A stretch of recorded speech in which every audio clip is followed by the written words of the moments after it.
Em destaque no Panorama CBN, Lula diz que Bolsonaro tem que pagar por tentativa de golpe e avalia veto à redução de pena. Processos de cassação na Câmara expõem fragilidade de Hugo Mota e atrito com Arthur Lira.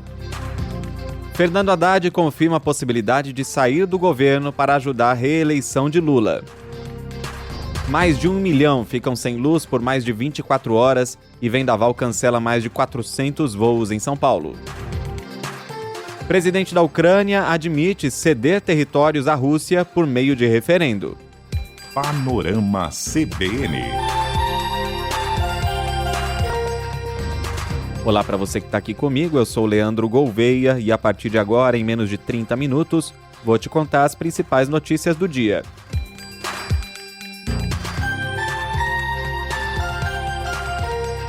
O presidente Lula sinalizou que pode vetar o projeto de lei que reduz a pena de golpistas, caso o texto seja aprovado pelo Congresso Nacional.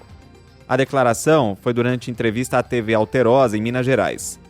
Lula afirmou que, em tese, não gosta de dar palpite em assuntos do Legislativo, mas disse que o ex-presidente Jair Bolsonaro tem que pagar pela tentativa de golpe. A discussão agora vai para o Senado, sabe? Vamos ver o que vai acontecer. Quando chegar na minha mesa, eu tomaria a decisão. Eu e Deus, sentado na minha mesa, eu tomaria a decisão. Eu farei aquilo que eu entender que deva ser feito, porque ele tem que pagar pela tentativa de golpe, pela tentativa de destruir a democracia que ele fez nesse país. Ele sabe disso. Não adianta ficar choramingando agora. Lula acrescentou que se Bolsonaro tivesse a mesma postura que ele, ao perder as eleições, não estaria preso hoje. É a primeira vez que o presidente se manifesta publicamente sobre o projeto de lei que foi aprovado na Câmara. O governador de São Paulo, Tarcísio de Freitas, que defende a anistia, avaliou que esse é o primeiro passo. Eu acho que é assim, é o possível no momento. Eu entendo que a gente precisa buscar um caminho de pacificação, restabelecimento da justiça, temos que dar os passos possíveis. O que era possível politicamente era isso, então vamos avançar com esse passo e vamos pensar depois dos próximos. O assunto vai ser votado na Comissão de Constituição e Justiça do Senado semana que vem. Segundo a oposição, há um acordo fechado com o presidente Davi Alcolumbre para que a proposta vá ao plenário no mesmo dia. Aí, de outro lado, a esquerda tem retomado a ideia de que o Congresso é inimigo do povo nas redes sociais, com críticas duras ao presidente da Câmara, Hugo Mota. A ideia é desgastar o presidente da Casa, como aconteceu com a PEC da blindagem, e manifestações também estão sendo convocadas para pressionar o Senado por meio das ruas. E ministros do STF consideraram inaceitável a decisão da Câmara de salvar a deputada Carla Zambelli da cassação. A apuração do jornal O Globo mostrou que os magistrados avaliaram isso como uma tentativa de desmoralizar a corte, que a Zambelli foi condenada por participação na invasão ao sistema do Conselho Nacional de Justiça, e o STF determinou a perda imediata do mandato, seguindo decisões anteriores, desde o caso de Daniel Silveira. Os ministros ouvidos pelo jornal acreditam que haverá a adoção de alguma nova medida por parte do tribunal pelo descumprimento da ordem da corte. O líder do PT na Câmara, Lindeberg Farias, entrou com um mandado de segurança no Supremo para obrigar a Casa a declarar a perda de mandato de Zambelli. E a Câmara também livrou o deputado Glauber Braga, do PSOL, da cassação, mas a ele impôs uma suspensão de 6 meses. Ele é acusado de agressão contra um integrante do MBL que ofendeu a mãe do deputado. O jornal O Globo trouxe a apuração de que o ex-presidente da Câmara, Arthur Lira, demonstrou insatisfação com a condução do atual presidente Hugo Mota. O deputado do PP, o Progressistas, chegou a dizer a interlocutores que Mota está perdido e que foi humilhado por Glauber e que não teve a solidariedade de nenhum deputado durante a votação. Lira criticou principalmente o fato de Mota ter insistido em pautar a representação contra Glauber e Zambelli, mesmo sem acordo. Segundo Lira, o resultado não agradou a maioria da casa, que se viu obrigada a salvar o mandato dos dois, sendo que até poucas horas antes da votação, a tendência era confirmar as duas cassações. O portal G1 revelou mensagens de Lira em um grupo do PP em que escreveu que a casa está uma esculhambação. Lira ainda criticou a confusão armada para retirar o deputado Glauber Braga da cadeira da presidência e disse que na gestão dele nunca aconteceu nenhum episódio parecido de ter que acionar a Polícia Legislativa para retomar as condições de presidir a sessão. Arthur Lira vinha trabalhando pela cassação do mandato de Glauber Braga, que já chamou o ex-presidente da Câmara de bandido e disse que ele sequestrava o orçamento por meio das emendas parlamentares. Em resposta às críticas de Arthur Lira, Hugo Motta disse em entrevista à Globo News que a presidência da Câmara não se move por conveniências individuais, nem deve servir como ferramenta de revanchismo. Nessa quinta, a Câmara dos Deputados também divulgou uma nota em que o presidente da Casa, Hugo Motta, lamenta os transtornos causados aos jornalistas durante essa sessão que virou uma luta livre. A Polícia Legislativa esvaziou o plenário e determinou a retirada de assessores, servidores e também dos profissionais de imprensa. Teve empurra-empurra e agressão. Aí no comunicado, Hugo Motta diz que não houve intenção de limitar a atividade da imprensa e diz que os relatos de agressões serão apurados. A Associação Brasileira de Imprensa acionou a Procuradoria-Geral da República e o Conselho de Ética da Câmara contra Hugo Motta. O presidente da associação, Otávio Costa, afirmou que o parlamentar não sabe a importância do jornalismo para a democracia. Além da retirada dos jornalistas, o presidente da Câmara determinou que a TV Câmara parasse de transmitir a sessão. E o ministro Alexandre de Moraes, do Supremo Tribunal Federal, determinou que o ex-presidente Jair Bolsonaro passe por uma perícia médica com a Polícia Federal em até 15 dias. O objetivo da perícia é avaliar o quadro de saúde dele e a necessidade de uma cirurgia imediata, como apontou a defesa do ex-presidente num pedido ao STF. Na decisão, Moraes relembrou que o ex-presidente tem tido atendimento médico em tempo integral na prisão e que não houve relatos de emergências. O ministro também pontuou que os exames médicos apresentados pela defesa não são atuais, sendo que o mais recente foi feito há 3 meses. Os advogados do ex-presidente afirmam que o quadro clínico exige internação imediata, de 5 a 7 dias. Eles indicam que Bolsonaro reclama de dores e desconforto na região inferior do abdômen, potencializados por crises de soluços. No mesmo documento, a defesa solicitou a Moraes a prisão domiciliar humanitária, com o argumento de que a situação é grave e em alinhamento com a jurisprudência da Suprema Corte e o princípio da dignidade da pessoa humana. A prisão domiciliar foi revogada por Moraes no dia 22 de novembro, quando Bolsonaro tentou violar a tornozeleira eletrônica com um ferro de solda. E o vereador Carlos Bolsonaro, do PL, filho do ex-presidente, anunciou que vai renunciar ao mandato na Câmara Municipal do Rio e vai se mudar para Santa Catarina. Carlos articula uma candidatura ao Senado pelo estado do sul do país em 2026. A declaração foi feita pelo próprio político na abertura da sessão da Casa Legislativa.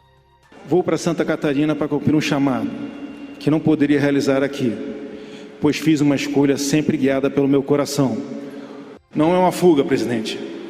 É a continuidade de uma luta.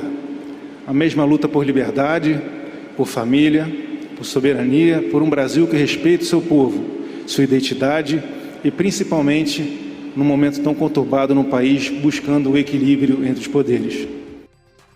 Carlos Bolsonaro se emocionou ao falar do pai e disse que Bolsonaro é vítima de injustiça.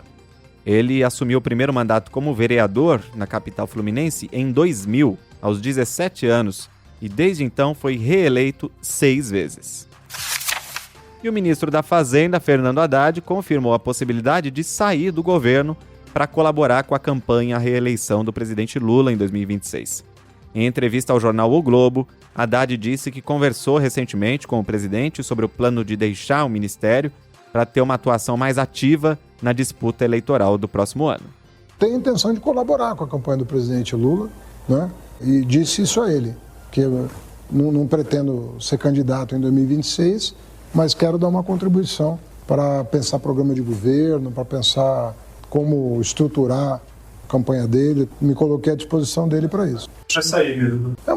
Pode ser que sim, é uma possibilidade. O presidente, segundo Haddad, deu uma resposta muito amigável e sinalizou que concorda com os planos do ministro, mas que eles iriam conversar. Haddad disse que já informou que não quer ser candidato, seja para o governo de São Paulo, seja para o Senado. Questionado como agiria caso Lula pedisse por essa ajuda, ele afirmou que os dois se conhecem bem e acrescentou: "Não vamos inventar um problema que não existe." mercado financeiro, o dólar comercial fechou em forte queda de 1,17%, cotado a R$ 5,40. O euro vale R$ 6,34, com baixa de 0,62%. A Bolsa de Valores de São Paulo teve uma ligeira alta de 0,07%, encerrou o pregão com 159.189 pontos. O mercado repercutiu as decisões sobre juros no Brasil e nos Estados Unidos no dia anterior. O Copom manteve a Selic em 15% ao ano, já o Federal Reserve fez um corte de 0,25 ponto percentual e levou os juros nos Estados Unidos para a faixa de 3,5% a 3,75%.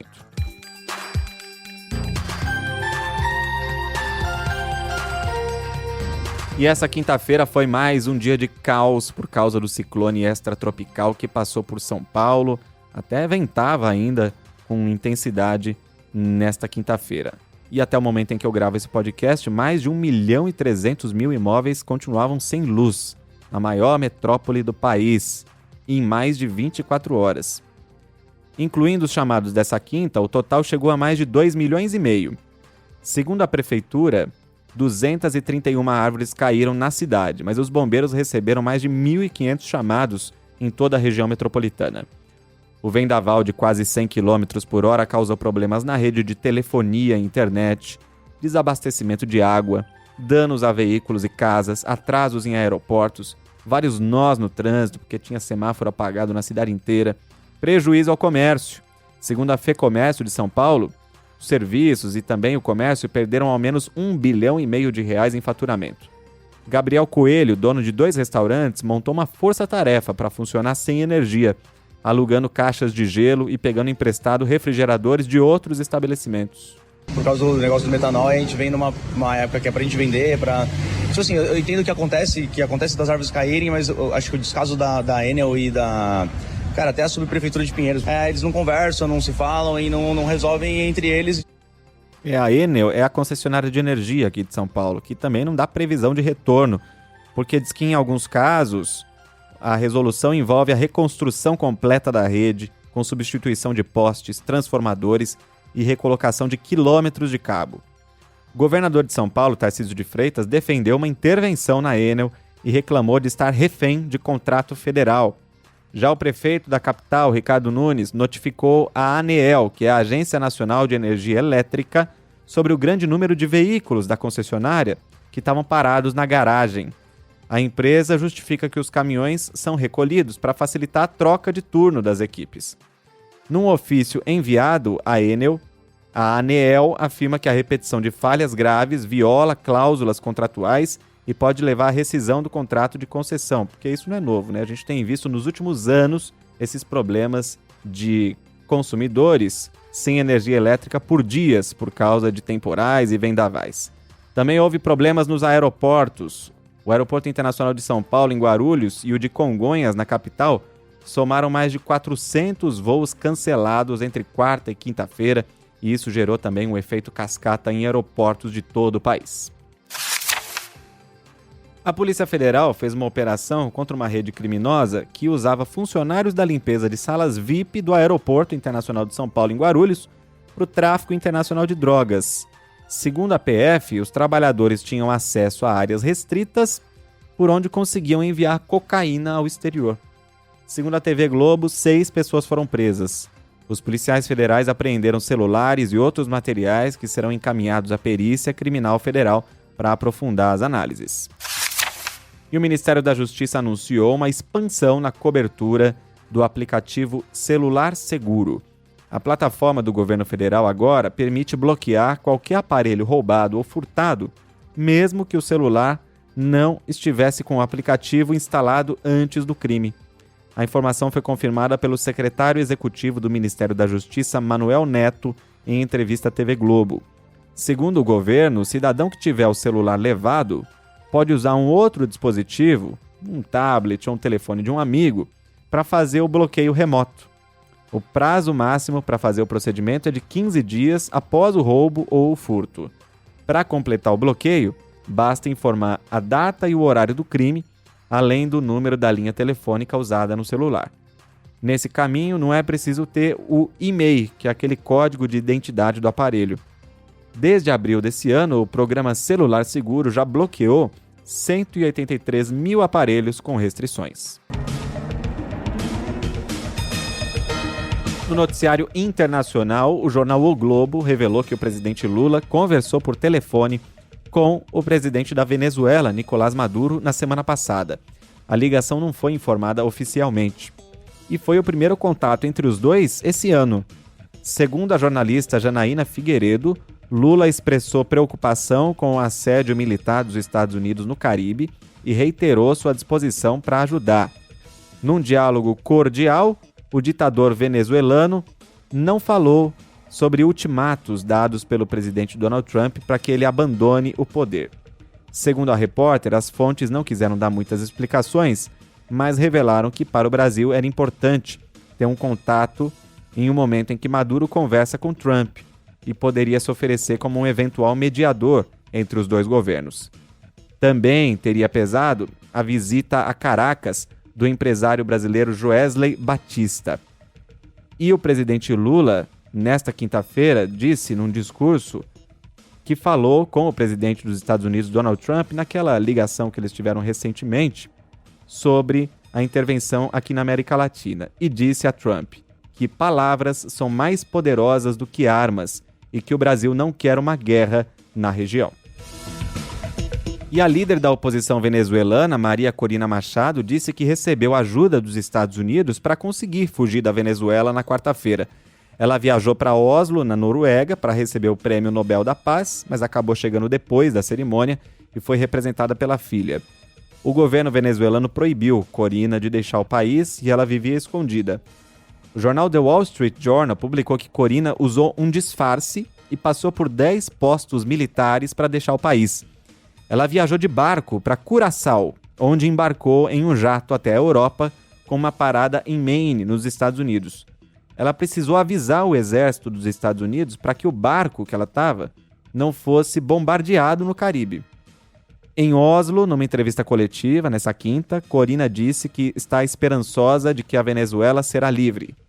Questionada se apoiaria uma intervenção militar dos Estados Unidos, ela respondeu que a Venezuela já foi invadida, em referência ao governo Maduro e a agentes da Rússia, do Irã e grupos terroristas que operam livremente no país. O Senado mexicano aprovou uma proposta que prevê o aumento das tarifas de importação de países como China e Brasil. A versão original previa tarifas de até 50%, mas a maior parte foi reduzida para cerca de 20% ou 35%. Elas vão atingir setores automotivo, têxtil, vestuário, plásticos, eletrodomésticos e calçados. A presidente Cláudia Sheinbaum apresentou essa proposta em setembro, diante da pressão comercial do presidente Donald Trump e de acusações de que o México serviria como porta de entrada para produtos da China nos Estados Unidos. E o presidente da Ucrânia, Volodymyr Zelensky, admitiu que o país pode ceder territórios à Rússia desde que passe por referendo. Ele confirmou que o plano de paz com a Rússia, mediado pelos Estados Unidos, tem 2 pontos de grande divergência: o futuro da região de Donetsk e a situação da usina nuclear de Zaporíjia. A Ucrânia enviou uma versão revisada do plano para Washington na quarta-feira. Zelensky reafirmou que qualquer potencial entrega de território deve ser decidida por meio de voto popular. A posição ucraniana é que a Constituição impede o presidente de ceder partes do país.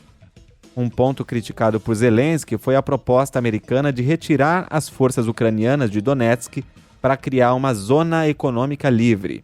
O presidente da Ucrânia questiona a falta de garantias de que tropas russas não assumiriam o controle da área. A revista norte-americana Time anunciou a personalidade do ano de 2025. E não é uma pessoa. O título foi concedido aos arquitetos da IA, a inteligência artificial, o grupo de executivos e engenheiros que impulsiona o desenvolvimento da IA no mundo. A capa foi gerada por inteligência artificial e traz várias pessoas, como CEOs de gigantes da tecnologia, Mark Zuckerberg, da Meta, que é a dona do Instagram, do WhatsApp e do Facebook, Sam Altman, da OpenAI, criadora do ChatGPT, Também Jensen Huang, da Nvidia, que é a gigante produtora de chips. Eles aparecem sentados em uma estrutura de aço, no topo de um prédio. A inspiração é a capa de 1932, em que 11 operadores aparecem em cima de uma viga durante a construção do Rockefeller Center em Nova York.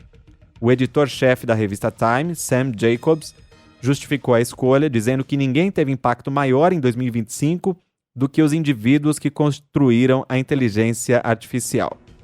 A revista destacou que 2025 foi o ano em que todo o potencial da IA se revelou. A matéria também aborda o lado preocupante da tecnologia. A Time menciona o caso do jovem Adam Rain, de 16 anos. Os pais dele processaram a OpenAI depois do filho cometer suicídio, culpando conversas dele com o ChatGPT.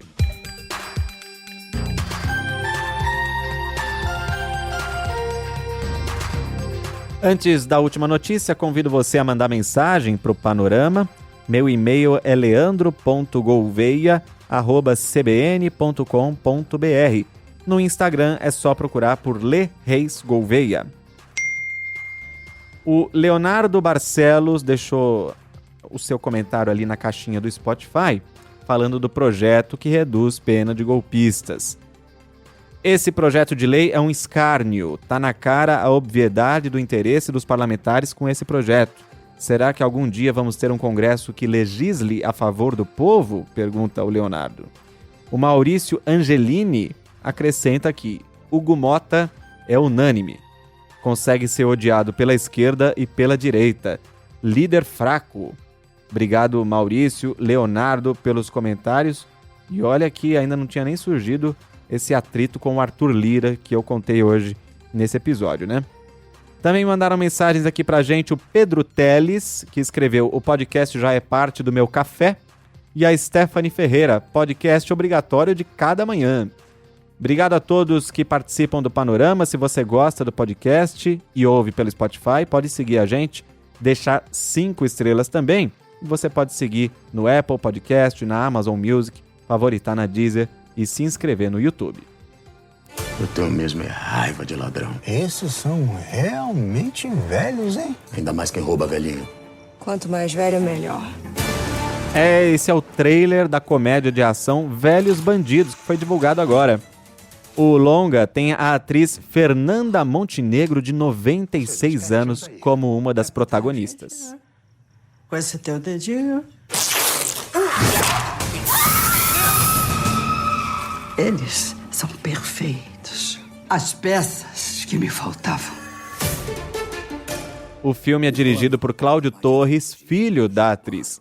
A trama acompanha o casal Marta, interpretado pela Fernandona, e Rodolfo, papel de Ari Fontoura, de 92 anos. Eles planejam roubar um banco, e aí buscam a ajuda de um casal de jovens criminosos, vividos por Bruna Marquezine e Vladimir Brista. E eles precisam superar a perseguição do investigador, interpretado por Lázaro Ramos. Olha que elenco, hein? Também tem Reginaldo Faria, Vera Fischer, Tony Tornado, Natália Timber, entre outros. O filme deve estrear em março do ano que vem. Oh my God, thank God you guys are here. My grandpa, he's literally dying. A gente vai fazer. É curioso, hein? Essa edição do Panorama vai ficando por aqui. A produção e o roteiro foram feitos por mim, Leandro Gouveia, e a edição e a sonorização por Anderson Wendel, o Tico. A próxima edição do Panorama chega às 7 da manhã com Bianca Santos e eu volto na sequência. Até lá! Nós vamos ter que...